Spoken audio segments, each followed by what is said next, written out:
Alabama pipeline shutdown could send gas prices higher. Dallas motorists in the southeast and east could pay more for gasoline in coming days because of the shutdown of a leaking pipeline in Alabama. Experts say, however, that any spike in service station prices should only be temporary. Colonial Pipeline Co. said Friday that it doesn't expect to fully reopen its primary gasoline pipeline until next week.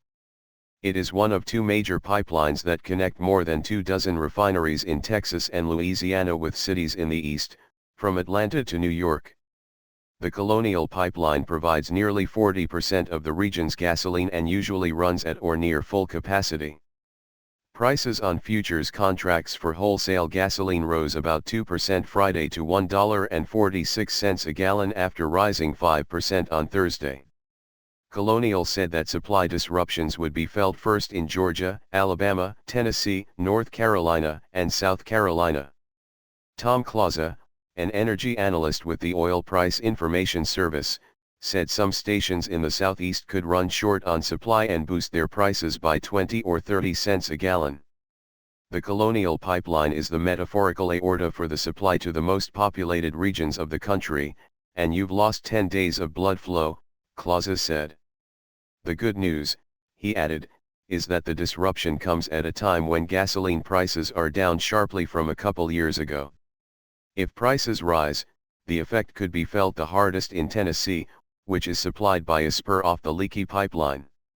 Trade groups for service stations and convenience stores in Tennessee assured consumers that the pumps won't run dry. They said fuel wholesalers were hauling gasoline in from fuel terminals and refineries that don't depend on the downed pipeline. Tankers are just having to drive farther to get the fuel, said Emily Leroy, executive director of the Tennessee Fuel and Convenience Store Association. Pump price increases should be smaller in the Mid-Atlantic, Clausa said, because any shortfall from the shutdown of the Colonial Pipeline could be made up within about 10 days by tankers arriving from Europe. Jim Ritterbush, who advises energy investors, said the surge in gasoline futures was exaggerated. A large surplus of gasoline in the Central Atlantic region should have cushioned the blow of the pipeline accident, he said. By the end of September, the bulk of the price spike should be erased as higher prices attract more supply to fill the void, he wrote in a note to clients. Georgia-based Colonial Pipeline estimated that the pipeline rupture near Birmingham has spilled 252,000 to 336,000 gallons of gasoline, most of which was corralled in a retention pond. The company downplayed any threat to public safety. It is not clear when the leak started. It was detected September 9. Colonial said work crews would begin excavation work Friday and repairs would continue through the weekend. Workers might put up a temporary stretch of pipeline around the leak, the company said.